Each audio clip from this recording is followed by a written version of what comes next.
రాత్రి నిశ్శబ్దంలో ఆ బాలుడు గాఢ నిద్రలో ఉన్నాడు. అప్పుడు అకస్మాత్తుగా అతని టక్ టక్ హెడ్లైట్ వెలిగింది. ఆ బాలుడు భయం లేకుండా లేచి బయటకు వెళ్ళాడు. కానీ అతను చేయి చేయగానే బయటకు వెళ్ళాడు, ఎవరూ లేరు. అతను హెడ్లైట్ ఆఫ్ చేశాడు. హ్యాండిల్ని నిఠారుగా చేసి హాయిగా నిద్రపోయాడు. ఉదయం నిద్ర లేచి టక్ టక్ని చూసినప్పుడు అతను షాక్ అయ్యాడు. ఎందుకంటే ఇప్పుడు స్కూటర్ ఎదురుగా నిలబడి ఉంది. అతను పరిగెత్తి తన స్నేహితులకు చెప్పాడు. కానీ స్నేహితులు అంటున్నారు, మీరు కలలు కంటూ మా మనసును నాశనం చేస్తున్నారు. ముగ్గురు నవ్వుతూ అక్కడి నుండి వెళ్ళిపోయారు. ఇప్పుడు బాలుడు నిర్ణయించుకుంటాడు. నేను ఈ రాత్రి నిద్రపోను, నేనే నిజం చూస్తాను. కానీ అర్ధరాత్రి నిద్రపోతాడు.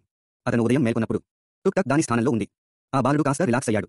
కొన్ని నిమిషాల తర్వాత టక్ టక్ దానంతటా అదే స్టార్ట్ అయ్యి వ్యతిరేక దిశలో తిరుగుతుంది. ఇప్పుడు బాలుడు షాక్ అయ్యాడు. కానీ ఈసారి భయపడటానికి బదులుగా అతను సంతోషంగా ఉన్నాడు. రండి, నేను పిచ్చివాడిని కాదు. ఇప్పుడు అతను ప్రతి చోట తనిఖీ చేస్తాడు, టక్ టక్ కింద, దాని వెనుక, ఇంజిన్ దగ్గర. కానీ వైర్ లేదు, రిమోట్ లేదు, వ్యక్తి లేడు. ఇప్పుడు అతను తన స్నేహితులను ఒప్పించమని అడుగుతాడు. మీరిద్దరూ ఈ రాత్రి నా ఇంట్లో ఉండండి. మరుసటి రోజు ఉదయం 5:00 గంటలకు ముగ్గురు టక్ టక్ చుట్టూ కాపలా కాస్తున్నారు.